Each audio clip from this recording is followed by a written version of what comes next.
8 minus 2 gives us 6. And again here inside this parentheses we have 8 minus 2 which equals 6.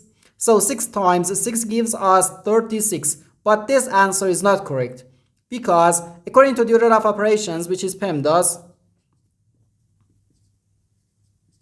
P stands for parentheses, E stands for exponent, M and D stands for multiplication and division, and A and S stands for addition and subtraction. First we have to do parentheses, then exponent, then multiplication or division, and finally addition or subtraction. Remember that multiplication and division have equal priority and we have to work from left to right. And the same applies to addition and subtraction. In this expression, we have one subtraction, one multiplication, and one parentheses. Inside this parentheses, we have one subtraction. Here we have a multiplication because in mathematics, when a number is placed next to parentheses, it means multiplication. And we usually don't write the multiplication sign for brevity. Okay, so according to the PEMDAS, first we have to do this parentheses, then this multiplication, and finally this subtraction.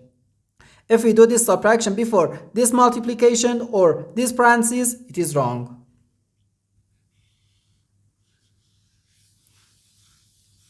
So first we have to do this parentheses. Inside this parentheses we have 8 minus 2 which equals 6. So we have 8 minus 2 then times 6. Now we have one subtraction and one multiplication. According to the PEMDAS, multiplication has higher priority than subtraction because multiplication comes before subtraction. So here first we have to do this multiplication. 2 times 6 gives us 12. So we have 8 minus 12 which equals negative 4. And this is our final answer to this problem. The correct answer is negative 4.